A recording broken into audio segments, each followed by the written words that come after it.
Puntahan po natin doon sa dulo. Ayan ang sunset, nagpapakita doon, no? Ayan, no? Nagre-reflect po sa tubig, no, ang ating sunset. Wow. At daan-daan po tayo dito. Puntahan natin dito banda. Ayan, marami pong mga estudyante. Kadalasan dito mga estudyante. Dati marami nagpa-practice dito, yung mga sumasayaw, no? At bakit kaya parang napapansin ko dito parang wala ngayon nagpa-practice dito? Tanong natin, ha, baka naman ay pinagbabawal na po nila, no? May sumasayaw. Ang sa tingin ko kasi doon parang nakakaistorbo sa mga namamasyal. Yun lang ang nagiging topic kasi doon, guys, nung dito yung pag may mga prenuptial, dibu, birthday na ano, yung mga kung ano-ano mga event lang dito na may gumagamit ng area, magpa-picture lang, ay wala naman siyang permit at wala din bayad. Pero ang sabi lang naman doon, pwede ka mag-cosplay, pwede ka magsuot-suot dito kung ano-anong mga costume na pwede para ma-attract yung mga tao dito at magpapa-picture po sa iyo, no? At napansin ko dito, guys, ang sabi kasi nila noon ay pwede naman magsuot ng mga ganyan basta hindi lang po nakakaistorbo sa mga namamasyal. Yun po ang sabi, no? Siguro yung mga nagsasayaw-sayaw dito at malaking area po ang nagagamit, baka naman po ay yun na ano, no, na istorbo yung mga namamasyal. Ayun. Tanungin po natin yung guard dito, magtanong tayo ng guard, no, para naman ay kasi dati kasi ito talagang pinakabahay nila. Ito yung pinakabahay nila, itong area na to. Pagdating ng hapon, ito ay punong-puno ng mga estudyante. Maraming naglalaro, no? Maraming nagsepak, badminton, at may nagpatintero pa. Mayroon pa dito mga takbuhan, no? Ngayon parang hindi na yata pwedeng may ganyan dahil gawa ng itong Plaza Mexico at ang ating maestranza ay nag-iba na ang hitsura at nag-iba na ang kanyang aura at talagang nakakatakaw tingin pagmasdan. Kaya po ay siguro naman ay pinagbabawal na po nila yung mga ganun. Pati bike nga, guys, dito ay hindi na po pwede sakyan, ha, at itulak mo na lang. At minsan lang naman makakabawi yung motor, yung bike nyo, no, na itutulak, no. Dati sinasakyan mo yung bike, buti yung bike hindi nagre-reklamo. Joke lang, no. Okay, diretso lang po tayo, guys, at tuloy-tuloy lang po natin tong ano. Ayan mga kabataan nito, nakaupo lang po sa gilid, oh. Ayan, oh, ayan. Mag-hi kayo, boy. Hi. Taga saan kayo? Taga rito lang? Parola. Taga Parola kayo. Mga estudyante kayo? Oh, shout out yung teacher nyo. Shout out yung teacher nyo. Sino ba paborito nyo teacher? Ay, wala.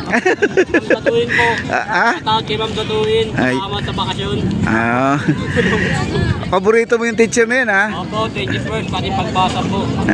Okay, salamat. Okay, thank you. Ayan pa mga kaibigan, sila ay taga Parola. Dito lang po yan, no, sa unahan lang po. Pagkatapos ang Delpan, yun na po yung Parola. Bayan po ni ano yan, bayan ni Isko, no? Bayan ni Isko po yan. Ayan, tuloy po tayo, no, guys. At marami na pong tao dito. Alam nyo, guys, itong picture na to, ito. Si Botong Francisco, mga kaibigan. Ang daming nagpapapicture dito, itong ano na to. Ito. Marami po talaga mga Pilipino nakakakilala sa kanya, no? Isa siyang magaling na muralista, no? Ito si Carlos Botong Francisco. Biron mo, pinanganak pala siya ng 1912, 1969 po siya, no? Hanggang ganun ang buhay niya, pero grabe ang kanyang ginawa pala sa ating bansang Pilipinas. Nagbigay po siya ng pangalan, ng karangalan ng kanyang galing, no, mga kaibigan. Si Botong Francisco nandito. Marami yun, oh. Isa pa tong mga estudyante na to. Nagpa-picture sila dito, oh. Maraming nakakaalam dito kasi itong si Carlos Botong Francisco ay ano po siya, nasa libro, no? Nasa libro yan. Okay.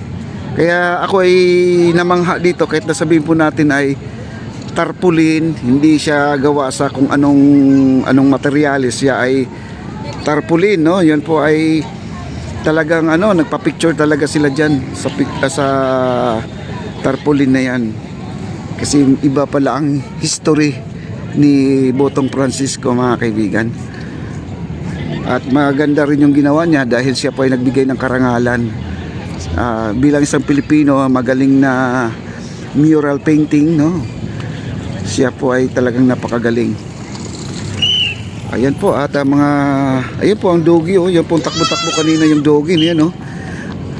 Dito guys, kailangan dito yun, dito naman din naman pinagbabawal na kung naka-pampers o hindi naka-pampers, no? Basta importante pag nagdudumi, sila na po ang maglilinis, yung mismong may-ari. Tuwang-tuwa yung aso na yan pag nakita niya tong area na to napakalawak, takbo ng takbo po siya, mga kaibigan. Ayan, no? Okay, tuloy lang po tayo. Napakaganda na po dito, guys.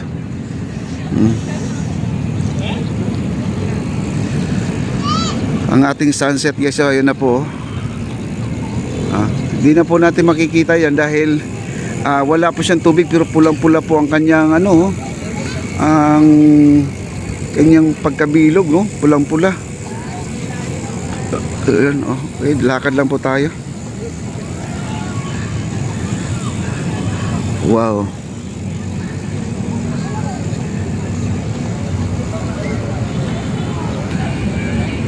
Ayan, tuloy-tuloy lang po tayo sa ating paglalakad.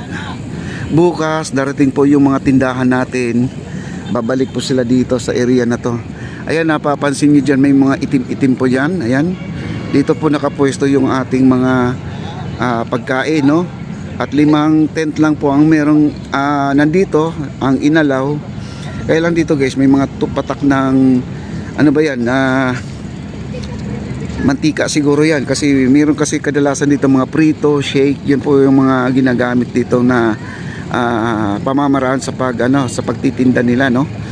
Ayan, no, may mga mantika, pero siguro naman ay kayang-kaya yan tanggalin sa sabon lang, matatanggal yung yung mantika, no? Hindi naman siya nakaka-istorbo. Baka kung sabihin nyo ay mantika, baka madulas, no? Hindi po, kasi ang ating bricks ay medyo magaspang siya, kaya safe naman po yung mga naglalakad dito.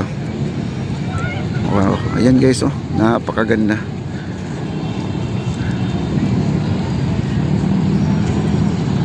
Ganda po ng jogging nila, mga Philippine Coast Guard po, guys, nandito, mga Coast Guard, no?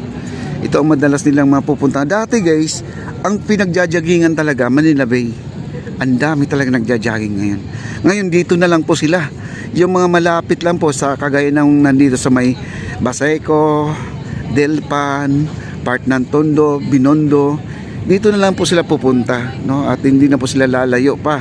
Kahit ako naman, dito na lang din ako magja-jogging. Wow, ang galing magsalita, no? Magja-jogging sa panaginip si Papa De, no? Hindi po tayo makapag-jogging dahil panay puyat po tayo, guys. Wow, grabe guys, napakaganda talaga.